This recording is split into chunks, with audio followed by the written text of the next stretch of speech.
रात गहरी थी और जंगल की खामोशी को सिर्फ तेज हुआ की सरसराहट तोड़ रही थी, जो दरख्तों की शाखों से टकराकर किसी नूहे जैसी आवाज पैदा कर रही थी।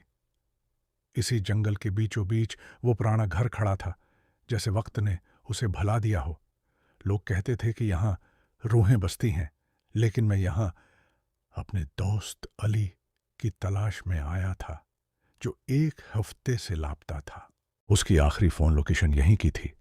डरते डरते मैंने घर का दरवाजा खोला और अंदर कदम रखा।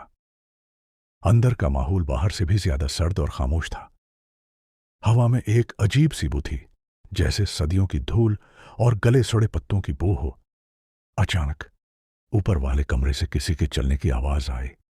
मेरे दिल की धड़कन तेज हो गई। क्या वो अली हो सकता है? मैंने आहिस्ता से सीढ़ियां चढ़ना शुरू की। दीवारों पर लगी तस्वीरें धूल में उठी हुई थीं, लेकिन एक बात अजीब थी।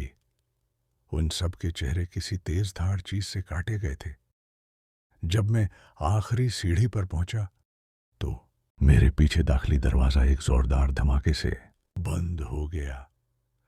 अब वापसी का कोई रास्ता नहीं था। तभी मेरी नजर एक बंद दरवाजे पर पड़ी, जिसके नीचे से हल्की सी रोशनी आ रही थी। मैंने हिम्मत जमा की और दरवाजा खोला। कमरे के बीच में एक कुर्सी पर कोई बैठा था। वो अली था, लेकिन उसका चेहरा वो एक सियाह गहरे साए में तब्दील हो चुका था, जिसकी कोई शिनाख्त नहीं थी।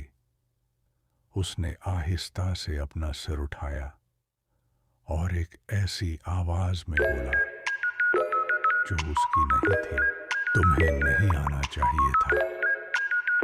अचानक कमरे की लाइट्स झपकी और फिर मुकम्मल अंधेरा छा गया।